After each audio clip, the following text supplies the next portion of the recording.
저희가 7월 한 달 동안 공의라는 주제를 살펴보고 있습니다. 그래서 공의라는 것은 하나님의 말씀대로 살아가는 그 모든 삶의 가치와 기준을 따라 사는 것, 그것을 공의라 이렇게 말씀을 드렸었고요. 또 그 공의에 대한 문제들이 우리한테 얼마나 중요하게 여겨져야 되는가, 그런 이야기를 보고 있는데요. 오늘은 이 공의에 대한 문제를 좀 이야기하면서 이 예배라는 것에 대한 부분을 가지고 공의가 우리한테 어떤 부분이어야 하는가, 그게 얼마나 중요한 문제인가, 이런 문제를 좀 돌아보려고 합니다. 오늘 이 말씀을 통해서 우리가 이 공의라는 하나님의 뜻이 좀 더 밝히 알아지고 그 공의를 통해서 우리 안의 삶에 하나님께 드려지는 예배가 하나님께서 인정되어지고 또 하나님께서 그 인정함 속에 우리 가운데 또 일하시는 것을 또 경험하며 살 수 있는 그런 은혜의 시간이 될 수 있기를 주님의 이름으로 축원합니다. 첫 번째 함께 나누려고 하는 공의와 예배에 대한 이야기입니다. 공의랑 예배랑 도대체 무슨 상관이 있을까 하는 겁니다. 여러분, 공의는 방금 전에 말씀을 드렸듯이 뭐예요? 예수를 믿으면 하나님이 우리에게 원하시고 또 따라 살아라 하는 하나님의 계명들, 율법들 이런 게 있단 말이에요. 전에는 그게 나와 상관이 없었던 거잖아요. 예수를 믿기 전에는 그걸 왜 저 사람들이 이랬던 이야기란 말이에요. 예수를 믿기 전에는 그걸 하는 게 참 미련해 보이고 어리석어 보이고 답답해 보이고, 사람들 그렇게도 말하잖아요. 저거 미쳤다고. 이런 이야기를 하는 이야기들이었단 말이죠. 근데 예수님을 믿고 난 이후에는 그것이 우리 가운데 행해지고 또 해야 된다고 말씀하시고 그 중요한 문제성에 대한 이야기를 우리에게 가르칩니다. 근데 그것은 우리가 예수님을 믿으면 우리가 그 믿는다는 것에 중요한 것으로 얘기하시고 말씀하시는 것이 하나님의 말씀에 지켜 순종하는 삶에 대한 이야기예요. 그러니까 그 순종의 삶에 대한 문제가 얼마나 크고 중요하냐, 이 중요한 문제 때문에 사람들이 오해하는 사람들도 있어요. 어떤 사람들이 있는가 하면 구원의 행위가 결부되어진다라고 이야기를 하는 거예요. 그러니까 그걸 흔히 우리가 행위구원이라고 말하는데요. 구원은 하나님께서 우리에게 거저 주신 하나님의 선물이라고 말하고 있는데, 그 구원받은 사람들이 순종하는 삶이 너무나 중요하고 크기 때문에 그 부분을 강조하다 보니까 잘못 이해하는 사람들이 있는 거예요. 구원받는데 마치 우리 행위가 필요한 것처럼 그렇게 이해하는 경우들이 있습니다. 근데 에베소서 2장에 보면은 절대 그게 아니라고 말해요. 에베소 2장 8절 9절에 보시면 너희는 그 은혜에 의하여 믿음으로 말미암아 구원을 받았으니 이것은 너희에게서 난 것이 아니요 하나님의 선물이라. 행위에서 난 것이 아니니 이는 누구든지 자랑하지 못하게 함이라, 이렇게 말합니다. 그러니까 구원은 우리가 뭘 한다고 해서 받을 수 있는 그런 요만한 어떤 것도 없다고 말씀하시는 거예요. 그래서 중요한 단어들을 설명하세요. 은혜에 의하여 믿음으로 말미암아 구원받는다고 말해요. 그러니까 믿음으로 우리가 구원받지요. 근데 이게 내가 믿고 싶어 믿는 것 같지요. 근데 아니라고요. 은혜에 의해서 믿음이 생기는 거예요. 그러니까 모태신앙 말고 나중에 커서 어른 돼서 예수님 믿으신 분들은 이게 뭔지 이해가 갈 거예요. 전에는 절대 그 사람들이 말하는 건 무슨 예수가, 내가 무슨 죄인이고 무슨 예수님이 날 위해 죽어? 그거 믿는다고 내가 구원을 받아? 말도 안 되는 이야기들이었단 말이에요. 근데 하나님의 성령이 언젠가 우리 가운데 임하시게 돼요. 그 임하심이 허락된 사람들은 그 말도 안 되는 게 믿어지는 거예요. 말도 안 되는 게. 전에는 이해가 안 됐던 게 믿어지고 깨달아지고, 그래서 이 믿음이 생기는 것도 내가 믿는 것 같지만 오늘 본문에 보면, 에베소 2장에 보면 선물이라, 하나님의 선물이라 이렇게 말하고요. 그것도 믿음은 은혜에 의해서 우리에게 주어지는 거고 그 믿음으로 말미암아서 구원을 받는다는 거예요. 선물이란 단어를 굳이 쓴 이유가 뭐예요? 여러분, 1원이라도 주고 사면 선물이 안 됩니다. 선물은 거저줘야 되는 거예요. 거저주는 거. 그러니까 하나님이 구원을 거저주는 거라고 말해요. 왜 거저예요? 지난주에도 그런 얘기 드렸어요. 우리는 거저받는 거예요. 값은 하나님이 엄청나게 치르셨어요. 예수님이라는 하나님을 이 땅에 보내셔서 죄 없는 그분을 죄인된 우리를 대신해서 죽게 만드는 엄청난 값을 치렀어요. 그런데 그 엄청난 값을 치른 걸 우리에게 믿어라, 믿기만 하면 내가 구원해 준다, 그렇게 주신 거란 말이에요. 그러니까 우리는 아무것도 할 수 있는 게 없어요. 그만 믿는 거란 말이에요. 그래서 제가 그런 예를 드렸잖아요. 부모들이 뼈 빠지게 일해서 아이들 학원 보내고 뭐 먹을 거 옷 사주고 뭐 해주고 하잖아요. 걔네들이 그걸 누릴 때 감사하고 누려요? 더 내놓으라고 그런다잖아요. 더 달라고 그런다고. 아이들은 그냥 그게 당연한 줄 알아요. 그리고 그게 또 하나님 만드신 순리예요. 부모가 되면 자녀들을 책임지고 보호하고 돌보는 순리로 주셨어요. 그러니까 부모는 뼈 빠지게 일해서 아이들에게 무언가를 해주지만 걔네들은 그거를 받기 위해서 뭘 해야 돼요? 뭐 부모님한테 옷 한번 사입으려면 부모님 앞에서 재롱 한번 떨고 이래야 사줘요? 아니 학교에서 뭐 책 사야 돼. 책 사려면은 열심히 방 청소 다 하고 막 집 청소 해야만 책 사줘요? 물론 가리키려고 그렇게 하는 부모도 있긴 해요. 근데 그거 안 한다고 안 사주지는 않아요. 그러니까 자녀들은 값없이 그걸 누리는 거예요. 값없이. 이유가 뭐예요? 자녀라는 이유 하나만으로 값없이. 그게 구원의 은혜예요.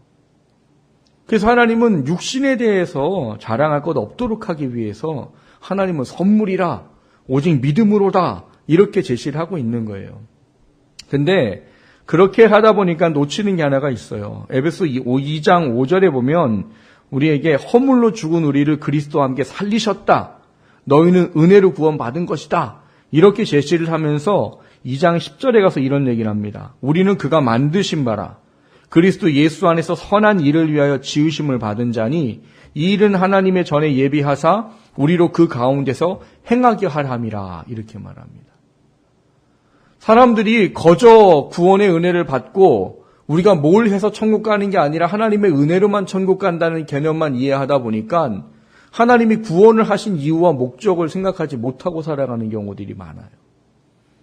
여러분, 하나님은 구원을 하실 때 거저 값없이 주시지만 그게 하나님께서 구원받고 네 마음대로 살아라 이렇게 주신 게 아니라고 말씀하세요.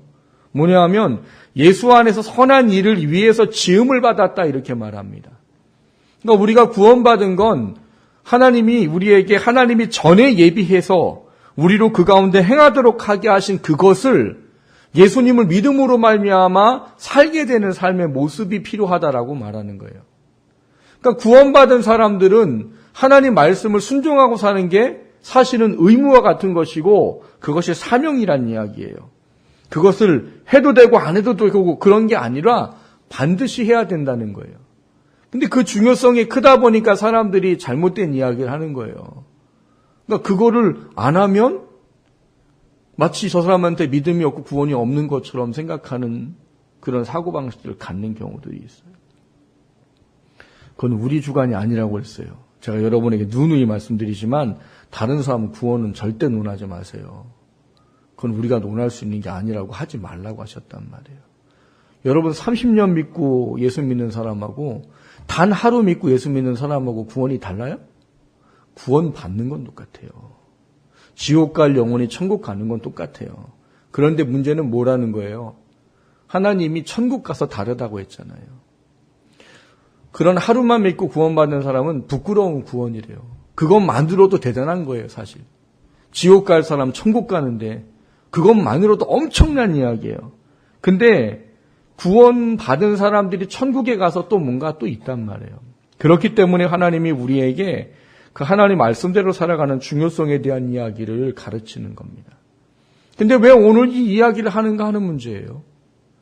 오늘 예배에 대한 이야기를 하면서 예배자가 왜 행실이 필요한가 하는 문제예요.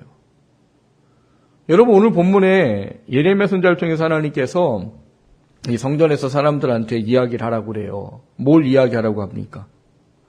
사람들이 여기가 성전이다, 성전이다, 성전이다 말하는데 야 그거 거짓말이다. 듣지 말아라. 이렇게 말해요. 성전이다, 성전이다, 성전이다는 누가 말해요? 제사장들이, 레위인들이, 지도자들이 하는 말입니다. 근데 그 사람들이 하는 말을 듣지 말래요. 하나님이 거짓말이라고. 그리고 너희들의 삶도 그렇다라고 말합니다. 이 이야기는 지난주에 말씀드렸던 것을 좀 생각하시면 됩니다.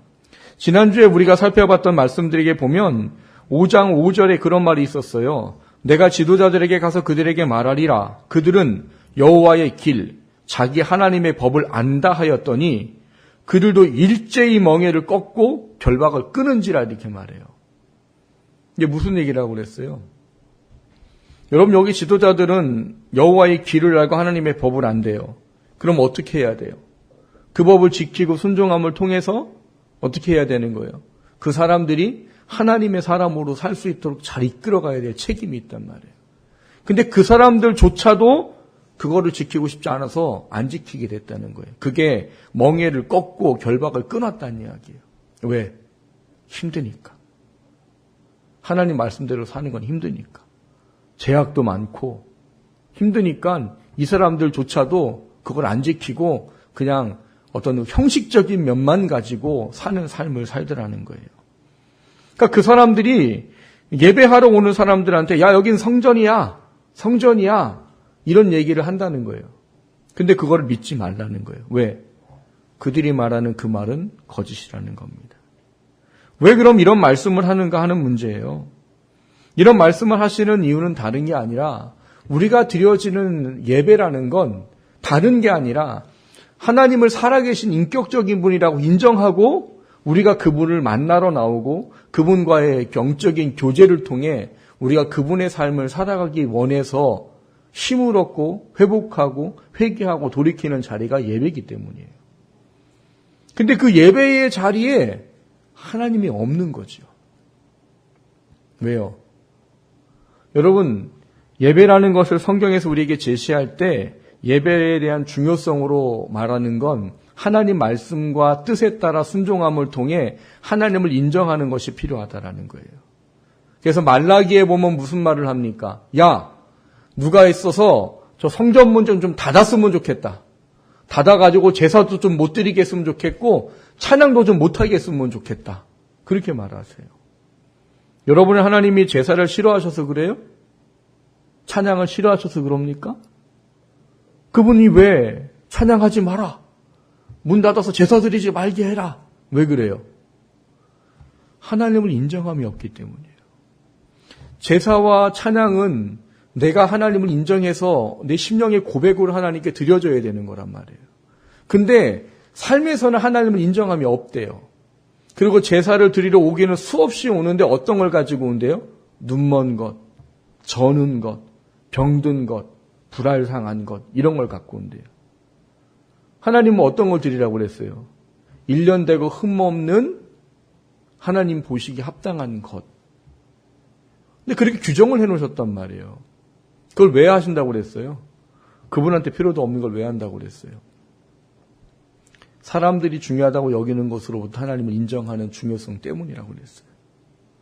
근데 이 사람들이 제사를 드리러 오긴 왔는데 전혀 하나님이 원하는 모습이 없단 말이에요. 그리고 더 나아가서 오늘 본문에 기록된 걸 보면 6절에 그런 일을 얘기해요. 이방인과 고아와 과부를 압제하지 아니하며 무죄한 자의 피를 이곳에 흘리지 아니하며 다른 신들 뒤에 따라 화를 자초하지 아니하면 이렇게 돼 있어요. 이거 뒤집으면 무슨 얘기예요 지금? 이 사람들이 그렇게 하고 있다는 얘기예요. 그러다 보니까 이 사람들이 나와서 예배를 하는 것도 하나님의 인정함이 안 되는 거예요. 여러분 오늘 예배하러 나오셨죠. 여러분한테 예배는 뭡니까? 여러분한테 예배는 뭐예요? 그냥 나와서 한 자리에 앉아있다 가면 되는 거예요? 여러분 예배를 나와서 하나님과 인격적인 교제와 하나님의 뜻이 깨달아짐과 내가 하나님께 드려져야 될 것들이 온전히 드려지지 않게 되면 온전한 예배가 아닙니다. 지난번에 그런 말씀 드렸어요. 가인과 아벨이 제사를 드렸는데 하나님이 가인 건 받지 아니하고 아벨 거는 받으셨대요. 근데 그 이유가 뭐라고 그랬어요? 히브리서에 보니까 믿음으로.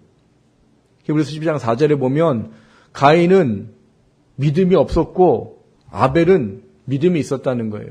그래서 하나님이 아벨의 제사는 받으셨고 가인의 제사를 안 받으셨다고 그랬어요. 그걸 제가 설명드리면서 어떤 걸 얘기 드렸었어요. 그 애니메이션이라고 만화 이야기를 해드렸잖아요. 가인이 농사를 짓는데 1년 동안 엄청나게 열심히 일해요. 막 홍수가 오면 막 몸으로 맞고, 막 짐승들이 오면 막 짐승을 내쫓고, 그 땡볕에서 땀을 흘리면서 과일을 가꾸고 막 무지하게 열심히 노력하고. 근데 아벨은 뭐예요? 양치러 다니고. 근데 이제 하나님께 제사 드리는 그 시간이 가까운 그쯤에 이 가인이 부모한테 그런 얘기를 해요. 이건 내가 고생해서 내가 피땀 흘려서 내가 만든 거예요. 이게 무슨 얘기예요? 가인은 자신이 풍성하게 거두게 된 그 모든 게 하나님이 관여하시고 역사하셨다는 믿음이 전혀 없다는 거예요. 내가 했거든. 근데 아벨은 뭐가 있었다는 거예요? 그 양을 지키고 돌봐준 분이 하나님이라는 믿음이 그 안에 있었던 거예요. 재물이 잘못돼서 못 받은 게 아니고 하나님에 대한 인정하는 믿음이 없었기 때문이라는 거예요. 우리가 드려지는 예배도 마찬가지예요, 여러분. 한 시간 나와 앉아있다고가 중요한 게 아니고 이게 하나님 받으시는 예배가 될 수 있도록 하는 게 중요하다는 거예요. 그리고 그것이 예배가 받아지려면 내가 심령으로 삶으로 하나님을 인정하는 게 필요하다라는 거예요. 어제 성경학교를 하면서 이제 개강 예배를 제가 좀 드려드리고 그렇게 하면서 이제 주제가 이번 올해 주제가 빛과 소금이었어요. 성경학교가. 그래서 제가 설교를 하면서 예전에 제가 이제 했었던 그 찬양 중에 맛있는 소금이라는 찬양이 있어요. 근데 그 찬양의 가사를 제가 좀 들려볼게요. 드라마 끝까지 보다가 지각 예배. 스포츠 중계 보러 일찍 귀가. 다음 주는 바캉스를 떠나오니 오 주여 해변으로 임하소서. 장로님의 기도 때는 낮잠 보충, 목사님의 설교 때는 설교 비판. 하지만 축도는 받아야지. 아멘 끝나자마자 서둘러 퇴장. 내가 믿기 편한 방식으로 자기를 위한 예수님을 만들어내고 마음에 드는 말씀을 골라 자기에게 이롭도록 해석하지. 근데 이게 제목이 뭐예요? 맛있는 소금이. 여러분 소금은 기능이 뭐예요? 특징이 뭐예요? 짜지요? 그게 음식에 들어가지 않으면 참 맛이 없어요. 맛이 없어요. 그리고 요즘에는 뭐 그렇게 사용하지 않지만 예전에 왜 냉장고가 없는 시절에는 소금이 뭘 했다고 그래요? 방부제 역할을 했다고 그러죠. 그래서 뭐 고기 같은 데 이렇게 뿌려놓고 뭐 생선 데 뿌려놓고 이러면 이제 오래 가는 거잖아요. 근데 이놈의 맛이, 이놈의 기능이 사라져버렸어요, 소금에서. 집에 소금이 한 푸대가 있는데 그 소금에서 짠기가 없어져 버렸고 그리고 방부제 역할을 하는 게 없어졌어요. 그럼 그거 뭐에다 써요? 뭐 인테리어로 써요? 쓸 일이 하나도 없어요. 그 성경에 뭐라고 그래요? 그래서 사람들이 밖에다 갖다 버려가지고 사람들이 밟아버리게 만든다 이렇게 써 있어요. 그러니까 그리스도인은 구원받은 이유가 있어요. 그 이유가 뭐냐? 하나님이 맡겨주시는 사명을 온전히 감당하다가 하나님 앞에 오기를 원하는 하나님의 목적이 있단 말이에요. 그거를 이루기 위해서 해야 될 거는 힘들고 버겁고 어렵지만 하나님의 말씀과 계명을 순종하고 살아가는 거란 말이에요. 그게 우리를 구원하신 이유고 구원한 우리들이 그것을 열심히 살 때 하나님 앞에 가면 잘했다라고 수고했다라고 영광과 상을 면류관을 받게 되는 삶이라는 거예요. 근데 이게 힘든 거죠. 그 사람들이 그런다잖아요. 아유, 말씀 지키는 것만 없으면 내가 좀 신앙생활을 할 만하다고. 근데 신앙이란 단어의 의미가 뭡니까? 믿는 절대자가 우리에게 말씀한 명령을 지켜 복종하는 게 신앙이에요. 근데 신앙생활 한다고 하려고 하면서 하나님 말씀 지키는 게 어렵다고 그것만 없으면 살겠다고 하면 그건 신앙이 아닌 거예요. 그게 뭐예요? 맛을 잃어버린 소금과 빛과 같은 이야기라는 얘기. 예배는 하나님을 인정하는 사람이 드려지는 거예요. 여러분이 오늘 하나님 인정하지 않았다면 여기 나오지가 않아져요. 어쨌거나 힘들고 버거웠든 여기 나와 앉아있는 건 하나님이 인정하기 때문에 나와 있는 거란 말이에요. 그리고 하나님은 그 인정함에 대한 문제를 조금 더 넓은 것으로 이해를 하라는 거예요. 뭐예요? 삶에서 하나님을 인정하는 삶의 모습이 있을 때 이곳에 나와 드려지는 예배가 하나님께 인정되어진다는 거예요. 오늘 예레미야 선지자가 말하는 게 그런 거예요. 야, 삶에서는 하나님 말씀 하나도 안 지키고 하나님 인정하지도 않고 그러면서 인정하는 마음도 없으면서 와서 여기서 예배 드리면서 여기를 성전이라고 말해? 그건 거짓이야! 이렇게 말하는 거예요. 여러분, 성전은 왜 성전이에요? 여러분, 우리 옆집에 뭐 있죠? 옆집에 뭐 있어요? 에? 커피숍이잖아요, 숨카페. 여러분, 이거를 등기부를 떼어보면 두 개 다 똑같게 돼 있을 거예요. 뭐요? 철골 구조물로 똑같이 돼 있어요. 여긴 성전이라고 뭐 다른 거로 지었어요? 똑같아요. 근데 왜 거기는 카페고 여기는 성전이에요? 뭐가 달라요?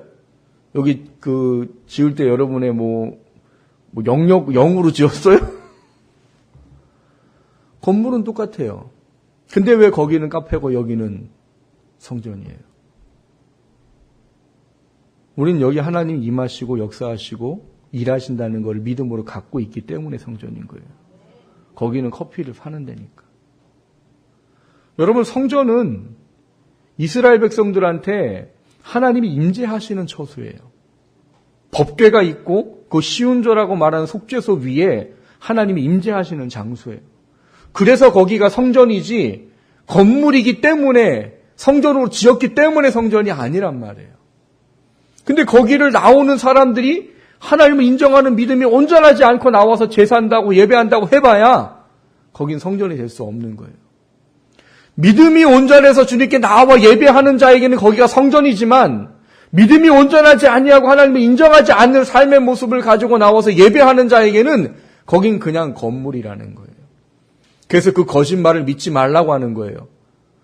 야, 지도자들이 성전이라고 말하는데 그들조차도 성전으로 인정하지 않고 있단 말이에요.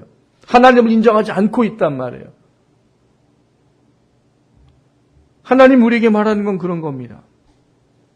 여러분, 예배는 제가 뭐 성경 공부를 가르치는 뭘 할 때 그런 표현법을 써요. 여러분, 예배는 하나님께 드려지는 사랑의 종합 선물 세트입니다. 이런 얘기를 드려요. 여러분, 종합 선물 세트를 어릴 때 받아보셨죠? 제가 70년대 사람이거든요. 근데 70년도 때 종합 선물 세트가 처음 나왔어요. 저는 뭐 사실 시골에 살았어요, 옛날에는. 제가 말하면 어른들이 거짓말하지 말라고 그래요.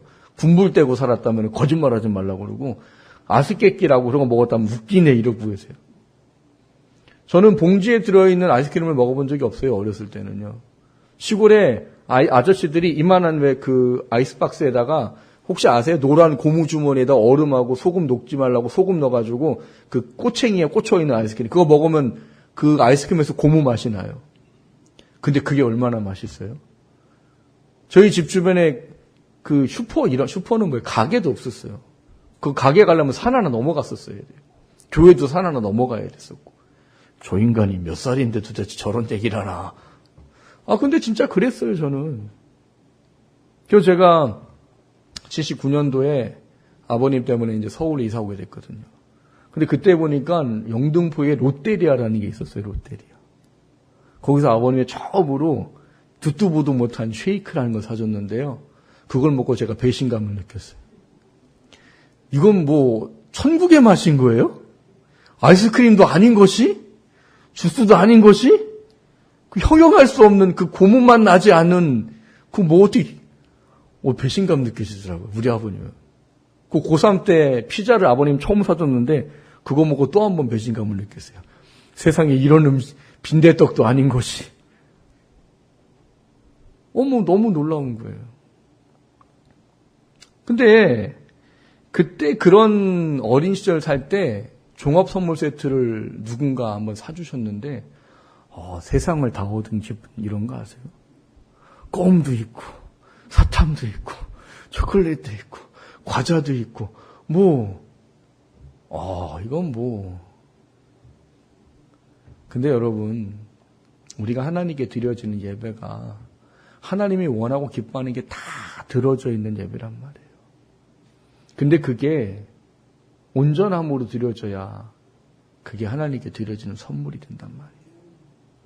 예배는 하나님이 원하는 게 다 들어있어요. 경배와 찬양이 들어있고 헌물이 들어있고 감사가 들어있고 헌신이 들어있고 하나님 말씀에 대한 마음이 들어있고 모든 게 다 들어져 있는 게 예배예요. 그것만큼 하나님께 원하는 게 없어요. 근데 문제는 그 예배를 요즘 사람들이 어떻게 드린다는 거예요. 하나님을 온전히 인정함도 없이 예배를 드리겠다고 와서 앉아있으면 이사야서에 나와 있는 말씀과 똑같다라고 이야기합니다. 이사야서 1장 12절에 이런 말씀이 있어요. 너희가 내 앞에 보이러 오니 이것을 누가 너희에게 요구하였느냐. 내 마당만 밟을 뿐이니라 이렇게 말해요. 이스라엘 사람들이 제사를 드리고 예배하러 온대요.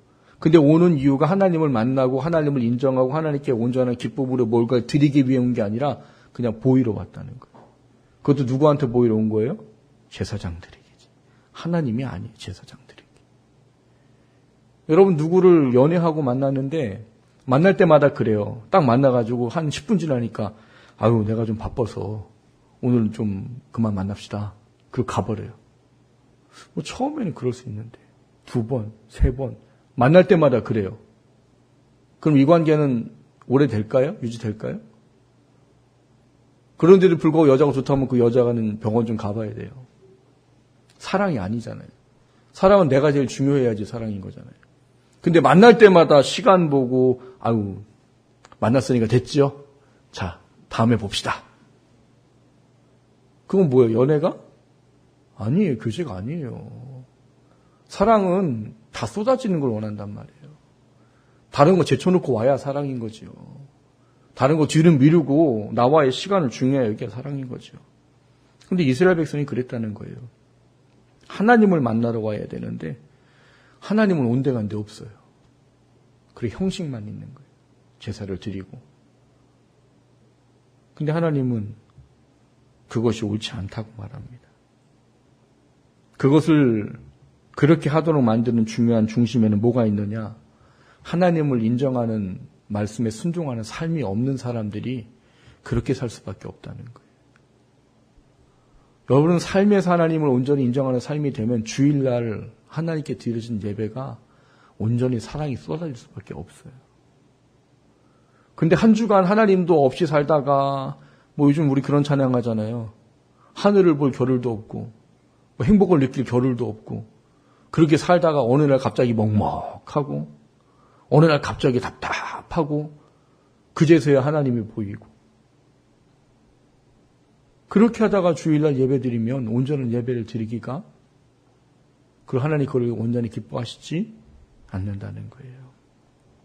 사랑하는 성도 여러분, 예배는 나와 있는 한 시간이 중요한 게 아니고 그 하나님을 인정하는 삶의 모습과 또 그 은혜 때문에 하나님을 이곳에서 만나고자 하는 그 온전함이 예배인 겁니다.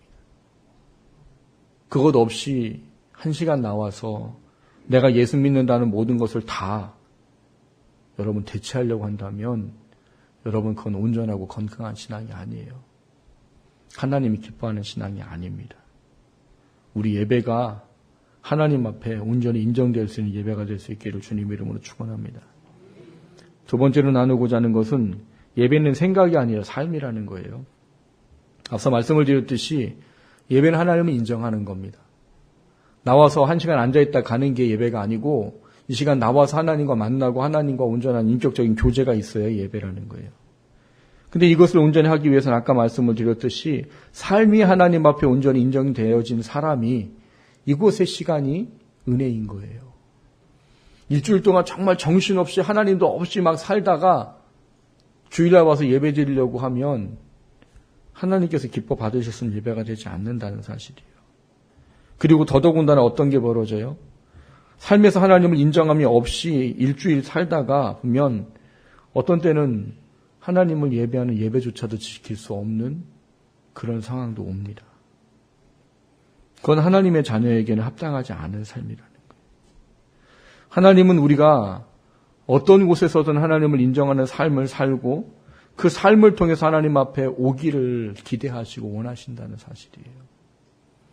그것이 있을 때 우리가 비로소 하나님께서 말씀하시는 하나님의 은혜의 삶을 우리가 온전히 살아갈 수 있게 되기 때문입니다. 그러면 여기서 말하는 예배는 생각이 아니라 삶입니다 하는 문제는 뭔가 하는 거예요. 오늘 본문에는 그것을 이렇게 이야기하고 있는 겁니다. 이방인과 고아와 과부를 압제하지 아니하고 무죄한 자의 피를 이것을 흘리지 아니하며 다른 신들 뒤에 따라 화를 자처하지 않는 거다라고 말해요.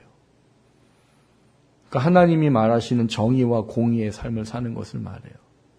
근데 이거를 여러분이 잘 이해를 하셔야 돼요. 여러분 예수님을 믿고 하나님께 인정되는 건 단순히 선하고 착한 일을 하라는 게 아니에요. 선하고 착한 일을 한다고 하나님 앞에 그것이 모든 것을 다하는 거로 처리되는 건 아니란 말이에요. 근데 참 재밌는 건 성경을 읽다 보면 왜 그럼 꼭 굳이 이 남을 돌보고 그들을 괴롭게 하지 말고 그들을 사랑하고 이런 거를 왜 자꾸 하나님이 거론을 하시냐. 그 거론을 자꾸 하다 보니까 사람들이 착각하는 거예요. 아, 예수 믿고 사는 거는 그냥 착하게만 살면 되는 거구나. 성경에서 의, 선 이런 얘기를 하다 보니까 아, 착하고 올바르게만 살면 되는 거구나. 그게 아니에요. 그거는 예수 믿고 하나님 믿는 삶의 한 부분이에요. 부분. 우리에게 말하는 하나님의 의와 선은 하나님이 이 세상 살아가면서 하나님께서 원하시는 가치관을 가지고 살아가는 게 그게 선이고 의라는 거예요. 거기에 한 부분이 사람을 불쌍히 여기고 긍휼히 여기고 도와주고 돌봐주고 해하지 않고 이게 한 부분인 거예요. 근데 그러면 왜 하나님이 자꾸 이런 거를 자꾸 말하느냐? 그건 우리가 타락한 존재이고 죄인이기 때문입니다. 여러분 타락하고 난 이후에 사람들에게 주어진 게 뭐예요? 제일 처음 다가온 게 이기심이에요. 이기심. 여러분 내 살 중에 빼요. 뼈 중에 빼라고 말한 아내 하와를 놓고 범죄하고 나고 하나님이 야, 너 내가 따먹지 말라고 한 선악과를 따먹었냐? 이렇게 말하니까 뭐라고 말해요? 하나님이 주셔서 함께한 저 여자 때문에 먹었어요. 누구한테 책임을 밀어버렸어요? 내 뼈 중에 뼈, 살 중에 살이라고 말하는 그 가장 값지고 귀한 존재라고 말하는 아내한테 책임을 떠넘겨버렸어요. 하와는 누구한테 떠넘겨요? 뱀한테요. 저 뱀이 날 꼬셔가지고 제가 먹었습니다. 여러분, 근데 이 관계가 깨어짐에 대한 문제가 타락하고 난 이후에 우리의 본성이 되어버렸습니다. 세상 사람들의 본성은 어때요? 나만 이롭고 나만 유익하다면 남이 어떻게 되든 상관 안 합니다. 상관 안 하는 건 둘째치고 좀 더 나쁜 사람들은 나의 유익을 위해서 다른 사람을 어떻게 해요? 빼앗고 어렵게 하고 힘들게 만드는 그게 사람의 타락한 본성이에요. 남한테 좋은 일을 별로 하고 싶지 않은 게 인간이에요. 그래서 오죽하면 하나님이 동해보복법이라는 걸 줬다고 그랬잖아요. 동해보복법이 뭐예요? 눈에는 눈, 이에는 이 율법이에요. 근데 하나님이 그걸 주신 이유가 뭐라고 말씀을 드렸습니까? 하나님의 원래 뜻은 하지 말아요. 누가 너 눈 하나 밤탱이 때렸으면 참을 쓰면 참아라. 그게 예수님이 신약에서 주신 말씀이에요. 근데 왜 그렇게 그럼 그 말씀을 주셨느냐? 사람은 타락하고 악해서요. 누가 내 눈 하나 때려놓고 밤탱이 만들어놨으면 난 몇 개를 때려서 밤탱이 만들어야 속이 시원해요? 눈 두 개다 밤탱이 만들어야 시원한 게 사람이에요. 누가 내 이 하나 부러뜨렸으면 나는 이를 몽창 뽑아놔야 속 시원한 게 그게 타락한 인간의 본성이란 말이에요. 여러분, 그런 사람들이 어려운 자를 돌본다, 하나님의 계명이기 때문에 그걸 순종한다? 그게 쉬울까요? 어려워요. 그런데 해야 되는 거예요. 그래서 예전에 6월 달에 경건에 대한 이야기를 하면 제가 그런 말씀 드렸어요. 참된 경건은 고아와 과부를 그 환난 중에 돌아보는 것이다. 이렇게 말씀을 드렸어요. 그 시대를 잘 이해하라고 그랬습니다. 그 로마 시대는 우리가 일본 침략에 있을 때 일본 강점기 때와 같은 시대라고 했어요. 여러분 일제시대 때 잘 먹고 잘 사는 사람이 누가 있어요? 일본 앞에서 노는 사람들만 잘 먹고 잘 살았지 나머지 사람들은 하루 한 끼 먹는 것도 힘들었어요. 숟가락까지 다 뺏어가는데 뭐가 있어요? 그러니까 하루 한 끼 먹기도 힘들어요. 근데 자기보다 못한 사람을 도와주라고 돕는 게 쉬워요? 이게 온전한 믿음이 없는 사람은 절대 못합니다. 하나님이 야, 너보다 어려운 자를 좀 도와라. 그게 하나님의 계명이래요. 너가 나를 믿는다면 그렇게 하는 게 경건이야. 근데 그게 쉬워요? 근데 그걸 하는 게 경건이래요. 로마 시대도 그 얘기예요. 그래서 하나님이 오늘 이 말씀을 거론하신 거예요. 뭐라고요? 사람은 남 돕는 게 쉽지 않은 존재예요. 더더군다나 나 어려운데 남 돕는 거 쉽지 않단 말이에요. 예레미야 선지자가 이 선지서를 기록할 때는요, 주변의 강대국가 때문에 이스라엘이 굉장히 힘들고 어려울 때예요. 이제 망하기 직전인 거잖아요. 그러다 보니까 사람들이 뭐 하는 거예요? 타락한 본성대로 사는 거예요. 하나님은 야, 남 해하지 마라. 너가 그렇게 하면 내 백성이 아니야. 그리고 어려운 사람을 도와라. 그게 내가 너한테 원하는 내 백성의 삶이야. 근데 그걸 하기가 어려운 거예요. 그러다 보니까 사람들은 이 힘든 걸 어떻게 해결할까 싶어서 점점 뭐 하는 겁니까? 다른 사람 것을 착취하고, 다른 사람을 어렵게 하고, 피를 흘리고, 고아와 과부를 압제하고, 약한 사람들 것을 자꾸 뺏어야 내게 채워지는 거예요. 그러면서 뭘 하러 온다고요? 예배 드리러 온다고요. 근데 그걸 하나님 받으시겠냐고요. 그러면서 여기가 성전이다. 예배 드려라. 하나님은 안 받으신다는 거예요. 너가 예배를 드리려면, 나를 인정하는 예배를 드리려 오려면 네 삶이 내가 인정하는 것이 있어야 된다는 거예요. 여러분 현대를 살아가면서 그런 얘기 많이 들어보셨을 거예요. 내가 저 사람 때문에 내가 교회 가기 싫어. 뭐 예수 믿는 사람이 더해. 그 얘기가 왜 나와요? 하나님을 인정하며 온전하지 않기 때문이에요.